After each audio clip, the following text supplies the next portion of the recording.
Good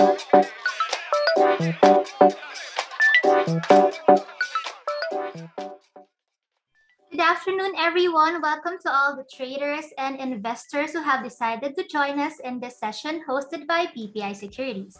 My name is Karen from the BPI Securities team, and I will be introducing our speaker for this afternoon. But before anything else, for those who are not familiar with BPI Securities, BPI Securities is the stock brokerage arm of BPI.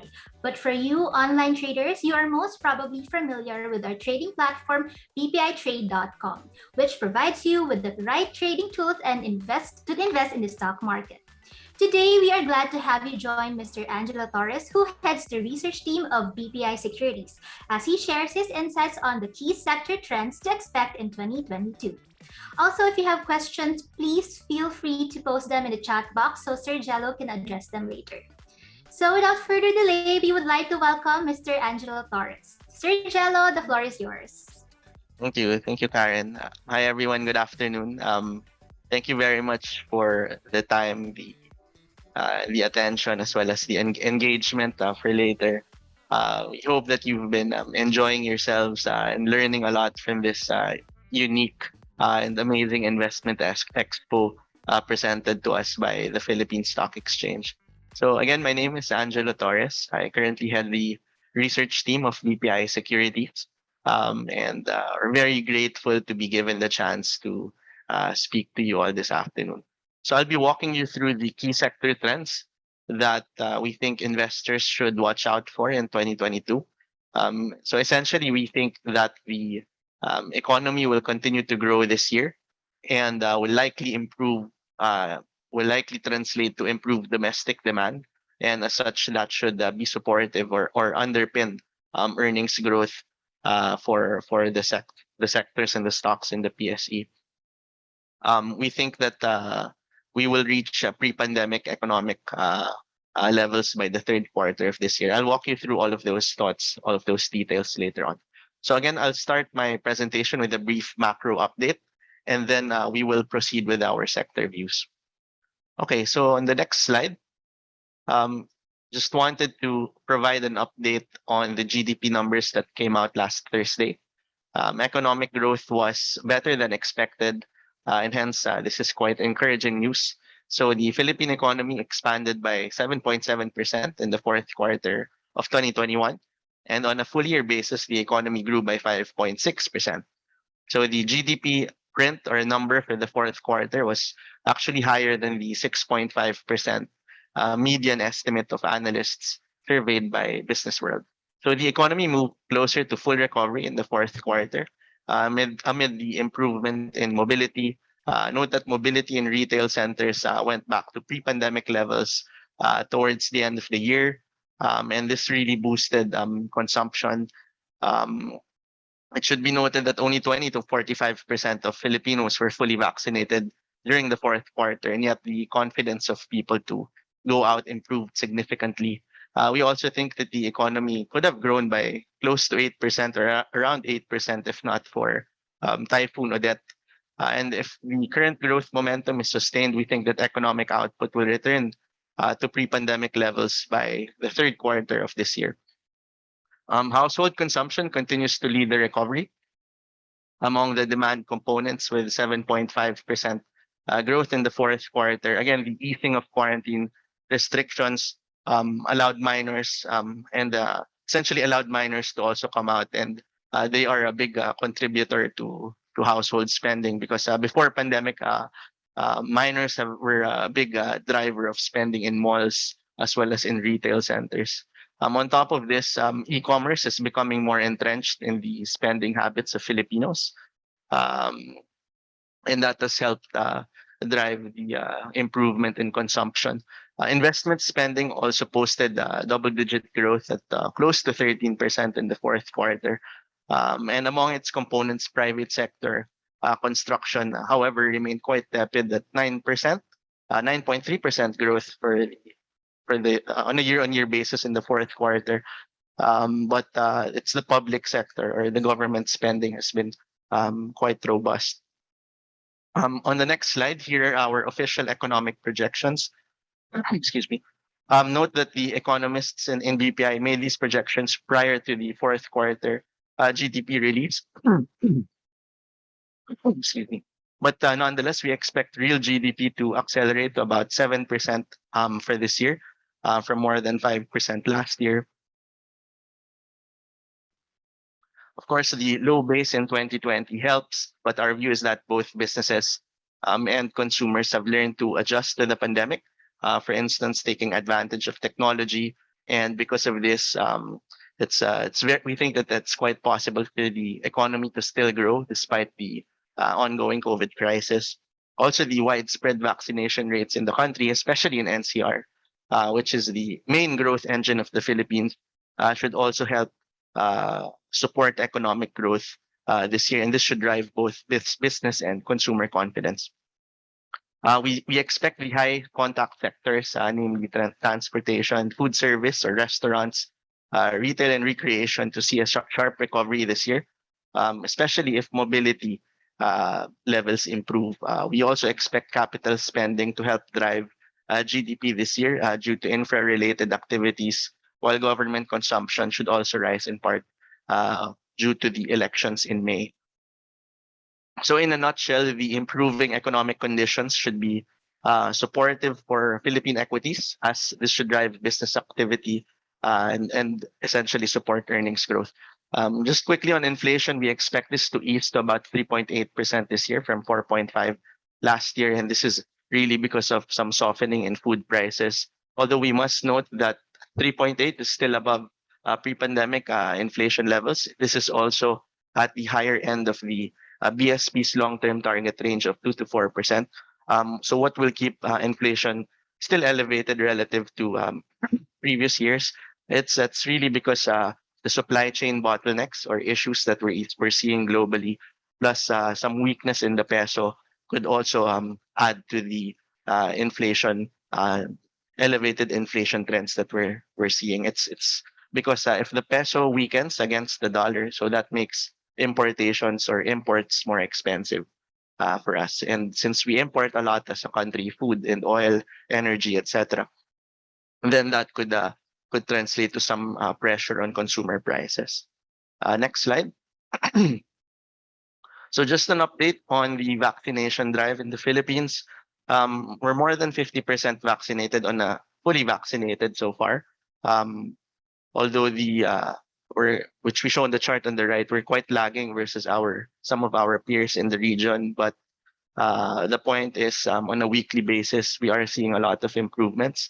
Plus, the booster program, which is very important, is also ramping up. So the vaccination rates also in NCRs are even a lot higher. I think about 100% of the target adult population already. So this means that this would add more confidence for both people to go out and businesses to safely reopen with the trends that we're seeing in the vaccine drive. Next slide. Here we just want to show that the proportion of severe and critical COVID cases has been declining, which is sort of a silver lining, and this suggests that the vaccines are working and that the Omicron variant is not as severe as previous iterations. Also, the hospital occupancy rates, the chart on the right, are still below the peak seen during the Delta surge last year. Next slide. This is a chart that we love to show to our clients. It's just an update on Google mobility trends. So in the middle of November, mobility improved dramatically in the Philippines and even exceeded pre-pandemic levels until the end of December because of the holidays. So this is the black line on the chart on the left. However, due to the spread of Omicron, mobility has sharply declined, especially during the first week of January. We think that mobility would have a comeback soon as cases eventually decline, or they're actually declining already. And equally important, the vaccination and booster drive are picking up, and that would provide more confidence to safely reopen the economy. On the right, we note that there continues to be a high correlation between retail mobility levels and the performance of the PSEI, which could be relevant for your tactical trading or short-term trading ideas. So this means that if retail mobility improves or picks up, the stock market also tends to move in the same direction. So retail mobility to us is very important. It's a very useful proxy for consumer confidence and is a leading indicator of economic activity. Next slide here is a chart on foreign buying and selling activity in the Philippine Stock Exchange. So the Philippines, we continue to be under-owned from a foreign investor perspective. But as you can see in the chart on the right, foreign selling has been decelerating since March 2021. We do think that a return in foreign flows or foreign buying is needed to bring valuations higher or the stock market higher. We think that foreign investors are just waiting for signs that the macro backdrop is picking up before they come back in.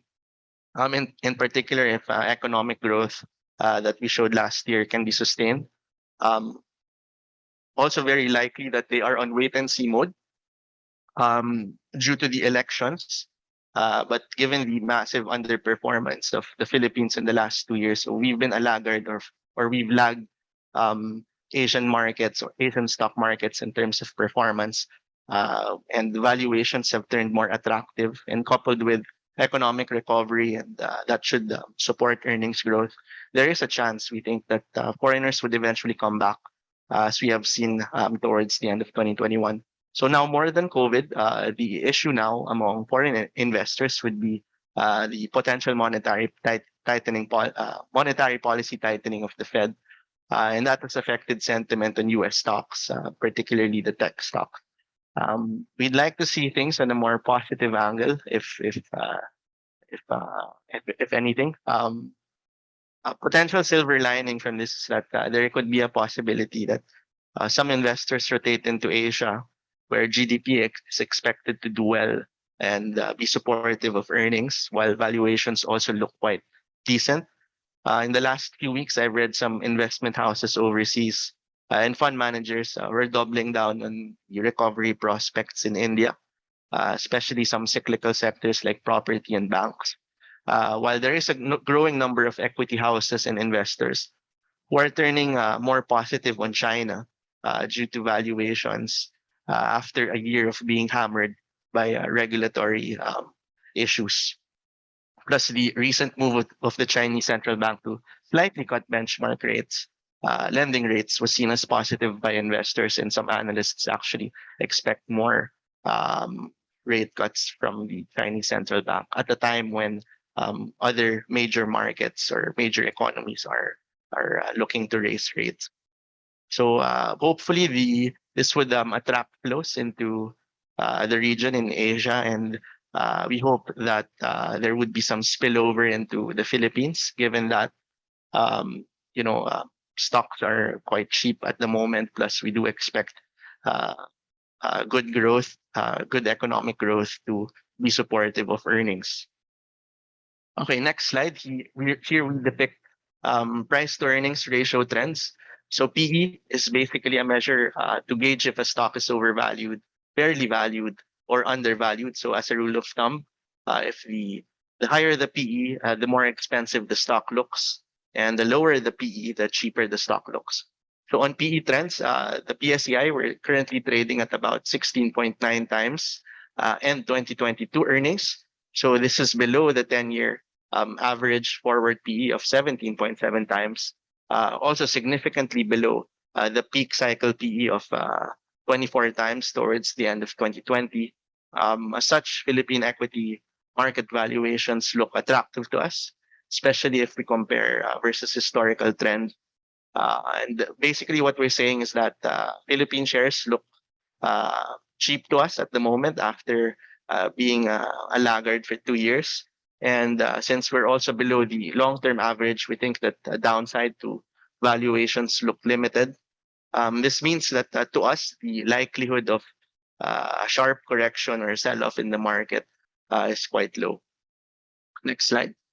Now, in terms of risks to watch out for, election-related risks such as a heightened regulatory uncertainty and lack of visibility on economic policies is a key risk that U.S. investors should watch out for. So historically, we have noted that the PSEI has had a rather subpar performance, returning just 1.3% on average during each first quarter of the last three presidential election years, 04, 2010, and 2016, with investors likely on wait and see mode. This could also be attributed to uncertainty regarding the economic policies and regulatory matters or agenda of the candidates that they want to push for when they win. So we've also noted that once the dust has settled post elections, that is from June 1 to December 31, 04, 2010, 2016, the PSEI has returned about 13.8% on average. And the run up or the improvement in share prices could be due to better visibility on how economic policies and regulatory trends could play out once a new leader is elected. Also, as the year after elections, which is the chart on the upper right, we have noted that the market usually does well. On election-related spending as a key catalyst, we're not too excited about it. Yes, we acknowledge the increased liquidity in the system could have some impact on consumption trends, but we think that volumes will be driven more by economic reopening and the cessation of lockdowns. Okay, more on risks aside from elections and regulatory uncertainty on the next slide. Um, the uh, elevated inflation trends could be a downside risk. Hold- Slide 10, please. Yeah, there you go.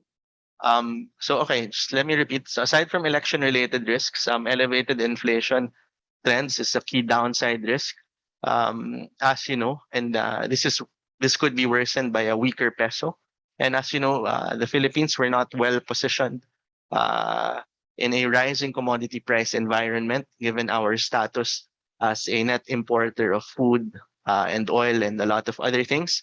Plus, the global supply chain issues continue to be a concern for investors, albeit some consultants and government officials overseas are saying that the worst of the global supply chain crisis is probably behind us.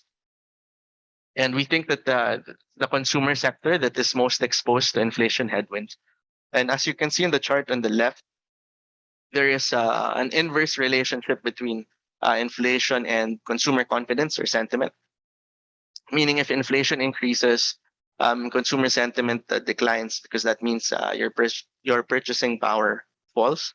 Also, there is an inverse relationship between a rising inflation and the performance of the stock market, which we show on the chart on the right. Here, as mentioned in the previous slide, peso volatility. Next slide. Uh, yep, peso volatility is also a risk we should be watching out for. As you can see in this slide, the peso was down by almost 6% last year. And given our status as a net importer of a lot of items, a weaker peso would be, in our view, net negative for the market. We've tried to identify some winners and losers of peso volatility in this slide. Essentially, the winners would be those that who earn in dollars or who earn in foreign currency. The exporters would be clear winners. And then those who are largely affected are those that have to import a lot to to import a lot of raw materials or other items in order to sell here, and they earn mostly in peso also. Um, Next slide. So here we depict our earnings growth expectations for the PSEI for 2022. So that's 27% weighted core profit growth led by the cyclical sectors, property, banks, and consumer. Property, banks, and conglomerates. And the improving macro backdrop, which we depict on the chart on the lower right, should support earnings for these cyclical sectors, which are highly levered to the economic recovery story that we have been talking about. So a cyclical stock is a stock whose earnings and share price are directly affected by macroeconomic or systemic changes in the overall economy. Note also that the cyclical sectors account for more than 70% of PSEI free float market cap. So that means if these sectors do well in terms of earnings, then that should pull overall PSEI profit growth higher. All right. Next slide. I have to apologize for the very busy slide here, but here we summarize our sector views. The eventual benefits of economic recovery should be felt across our sector coverage. We believe, however, that the cyclical sectors, again, property banks and their parent conglomerates, which account for about 70 to 75% of index free float market cap, would benefit the most from the improving macro backdrop and would outperform in terms of earnings growth for this year. And then on the right side of the table, we have specific sector picks. Basically, if we were to rank the names per sector by preference, these are the stocks that we would choose or like.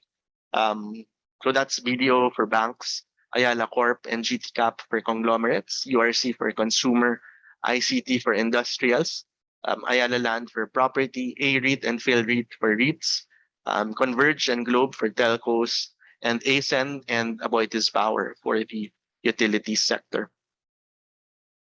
Okay, in the following slides, I will walk you through our specific sector views and will elaborate more on the stocks we like for each sector.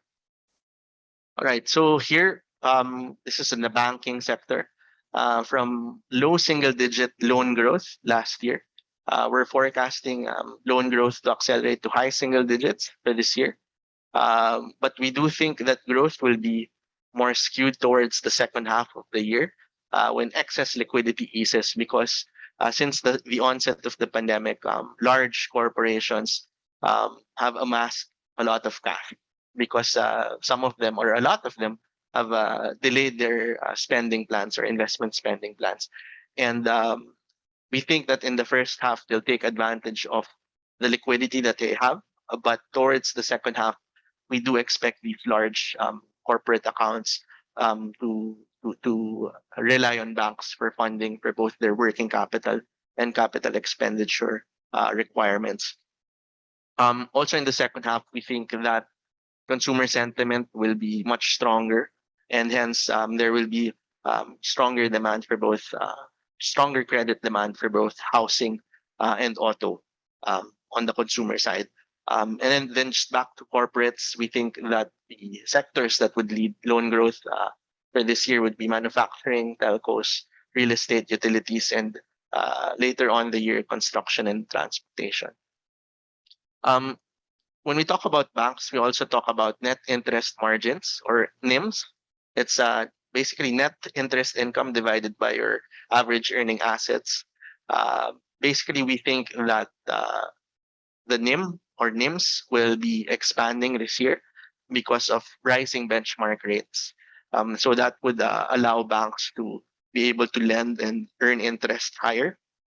While we think that funding costs, basically uh, the interest expense that they pay to depositors will be uh, held manageable. So because of that, we think net interest margins will be expanded and will be expanding, and that's a positive for banks.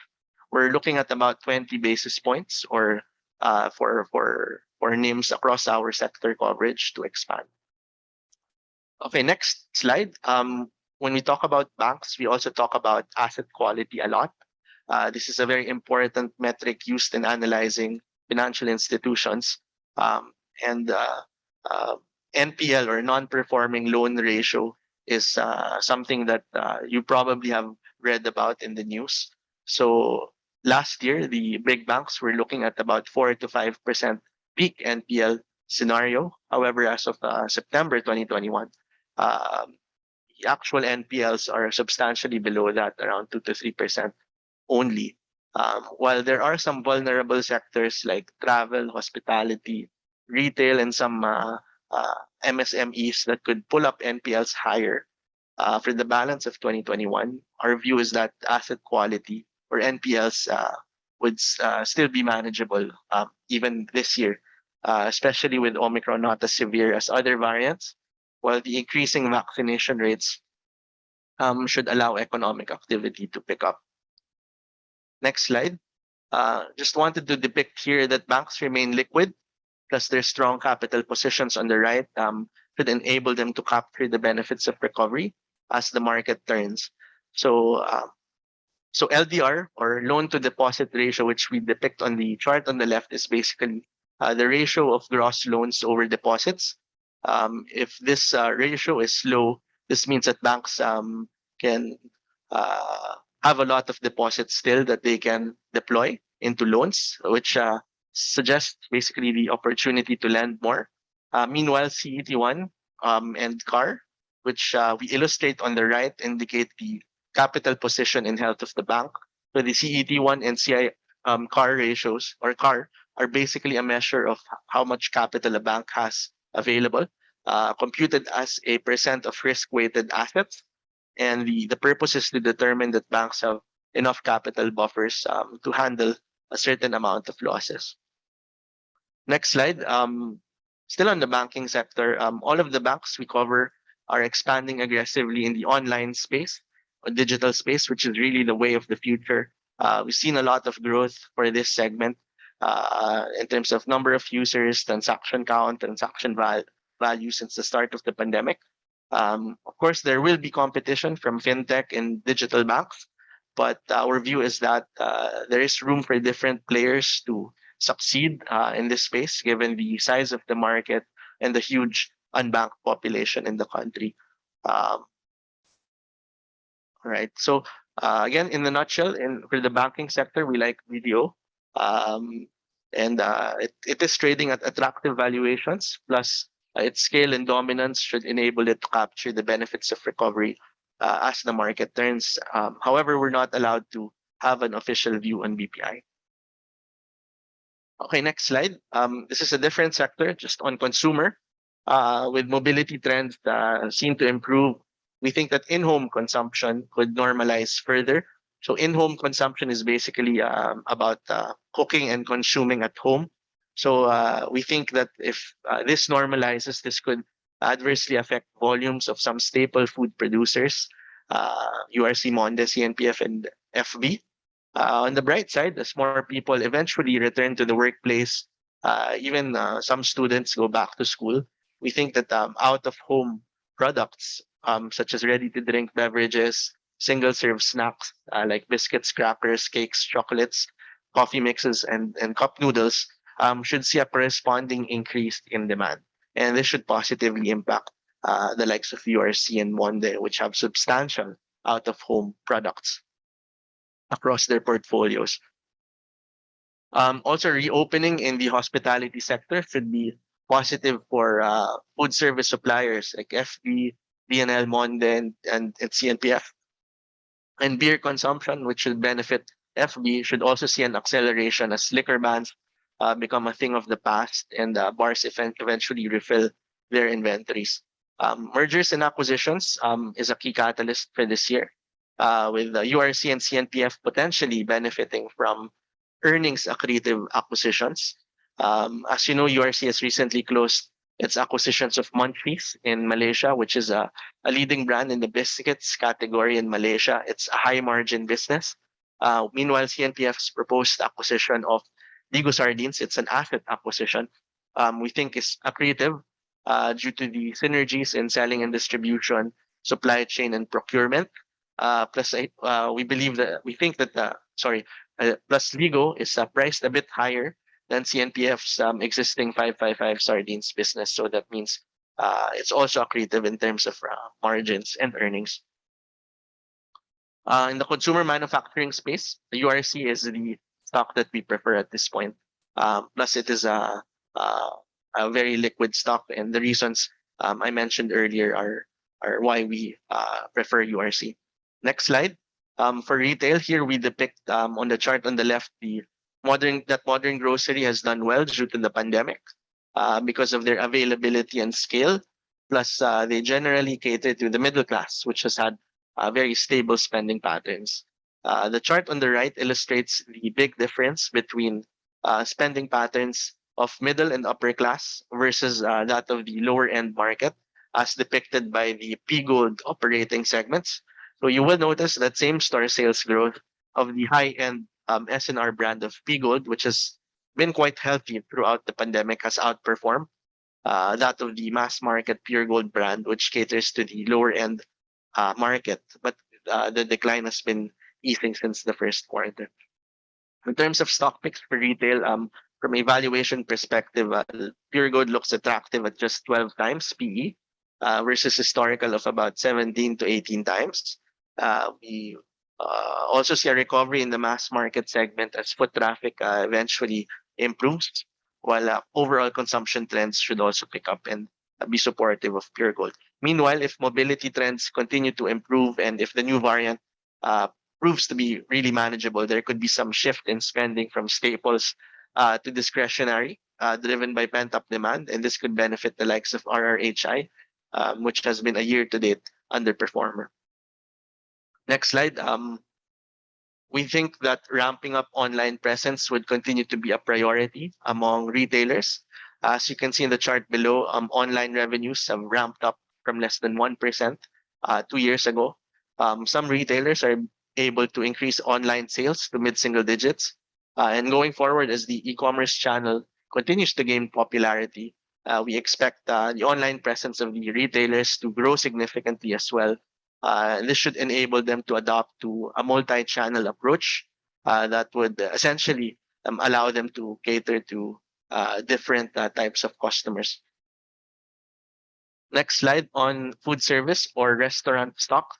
The multi-channel approach, meaning online, delivery, drive-through, or takeout, and in-store consumption or in-store consumption have kept them afloat uh, during the pandemic.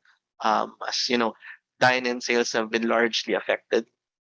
But we do expect dine-in revenues to gradually recover in the next 12 months, especially if restaurant capacity increases as cases subside. But we don't think that we'll get to pre-pandemic levels yet for dine-in by the end of 2022, since a lot of consumers will still use online means given the convenience and the numerous promotions offered by aggregators like Grab and Food Panda. Our view is that dine-in will recover to pre-pandemic early 2023. For this sector, we're actually a hold on Jollibee because of valuations. It's trading at more than 40 times. We do think that pizza has better upside potential, plus there's decent catalyst in the form of the potato corner acquisition, which should be accretive for margins. Okay, next slide. I'll try to wrap up soon. Okay, on telcos, fiber is will continue to drive growth for the sector. As you know, growth has been supported by increased demand for internet connectivity due to the pandemic. It also helps that penetration rates in the country remain low. We think that remote productivity is here to stay, given that I think that the hybrid work setup will continue and hence still benefit the telcos who offer this service. Um, and because of the huge addressable market, we think that competition in fixed line broadband is still competitive trends are still very reasonable. As a pure play on fiber broadband, Converge is the stock that we like for the telcos at this point. Next slide. We think that mobile data will continue to see a recovery in the near term, although maybe in the first quarter, it could be quite weak because of the reversion to alert level 3 in NCR. But we think that in the coming quarter, second quarter onwards, we should see a sequential improvement in data consumption as more people start to go out. Um, Next slide. We think that competition risk or a competitive risk from the entry of a third player looks quite manageable at this point. We think that the third player still has limited scale versus the two, Globe and Tel. Um, and 5G is a medium to long term driver for the sector, as this is expected to create new revenue streams from gaming, streaming, artificial intelligence, automation, big data, and the Internet of Things. Um, Globe is our preferred 5G play due to its historical outperformance in mobile and fixed wireless access. Next slide. Finally, for telcos, there has been growing appreciation in mobile wallets, especially after GCash reported positive EBITDA and net income for 4 straight months last year. No doubt that mobile wallets are the way of the future, and we do think that usage and transactions will continue to grow even after pandemic, which should bode well for both Globe and Tel. But at this point, again, we'd like to stress out that Converge is our favored name at the moment. We do like the long term prospects also of Globe and Tel, but Converge has better upside potential versus the two at this point. Okay. For property, we expect earnings, next slide, for 2022 to be supported by a ramp up in residential revenues as construction capacity is maintained at 70 to 80%, with room to ramp up further if the COVID situation improves. Offsite manufacturing and prefab works should also help drive project delivery. We're also seeing a better residential pipeline for this year, and pre-sales should be supported by pent-up demand, especially from the middle and upper class segments. Next slide. Office has been fairly resilient relative to residential and malls since the start of the pandemic, especially for those offices that focus on BPOs and traditional headquarters or businesses. Vacancy rates, however, could increase further this year, but the magnitude of the increase shouldn't be as sharp anymore compared to last year, because this time around, the bigger driver for vacancies would be new office supply instead of smaller businesses and POGOs exiting or closing shop. And Next slide. Um, Now for REITs, REITs have also been very resilient thanks to their BPO heavy portfolios, strong occupancy rates in the high 90s, steady escalation rates ranging from 3 to 5%, even higher for some, should sustain the profitability of the REITs. Also, there is a significant pipeline of potential asset infusions from the sponsors, which should help sustain long-term earnings growth and dividend growth for the REITs. It should be pointed out that among the big office REITs at the moment, A REIT and M REIT would have the largest growth opportunities via asset infusions from the sponsors, while Phil REIT has the highest dividend yield among the four of them at this point.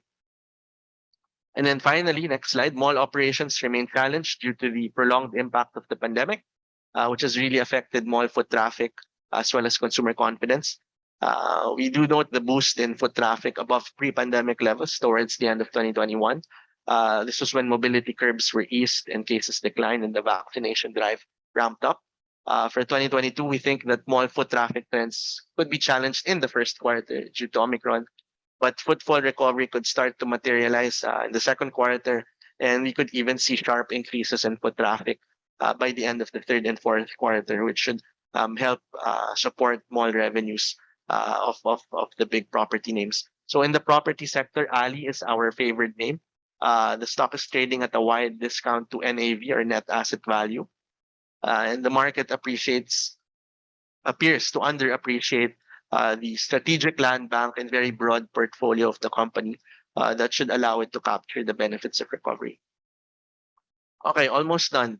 Three more sectors. Utilities is our view. Our view is that peak energy demand will continue to grow, and coupled with the outages of the large plants, especially those that are quite old already, we think that there would be months where electricity spot market prices could spike. Of course, the key risk for the utility sector is that if lockdowns are reimposed, then the recovery in demand could be stalled. For the chart on the right, we can see that power reserves for Luzon are slightly increasing on a yearly basis due to new capacity. But we might continue to see yellow or red alerts this year in the event major power plants unexpectedly go offline or are derated while demand is continues to recover. Um, Next slide. So quickly, this just shows that while there is new capacity coming online, we think that they are not really meaningful enough as compared to the capacity added in 2018, the power capacity added in 2018 and 2019. This then supports our view that there could still be some tightness in supply in the near to medium term. Again, given the recovery in demand in tandem with the some power plants going, large power plants derating. Next slide. Here we just want to show the growth potential of ASN, which is a stock that we like. Um, Both EBITDA-wise and a renewable energy capacity is expected to grow significantly in the medium term and essentially outperforming its peers in the region. So for utilities, we like ASEN. We also like AP because of their capacity expansion pipeline. Both are also looking to invest more in the renewable energy space, which we think should boost ESG credentials. All right, next slide. Just quickly on industrials, we like ICT as it is poised to benefit from global trade momentum as economies continue to recover from the impact of the pandemic, both locally and overseas. The chart in the left, you can see that we can see ICT's increasing EBITDA owing to strong organic growth and shorter gestation of newly acquired terminals. We expect CapEx investments to be relatively lower as compared to around 5 years ago, as the company focuses on developing its brownfield portfolio as compared to greenfield acquisitions or greenfield developments in the past. Um, Okay, last slide. On conglomerates, we view conglomerates as valid proxies for the economy, owing to their vast exposure in different sectors. Within the conglomerate space, we like Ayala Corp and GT Cap, which are trading at undemanding valuations, which have healthy balance sheet positions as well. Both stocks we think, are quality growth plays, both supported by their core business units. AC's earnings is supported by its cyclical exposure in property and bank. It should also benefit from structural trends specific to both the telecoms and power units. Meanwhile, our positive outlook for GTCap owes to Toyota's market dominance and Metrobank's recovery prospects going forward. Um, yeah, so that ends our presentation. Um, and thank you very much for the time and the attention this afternoon.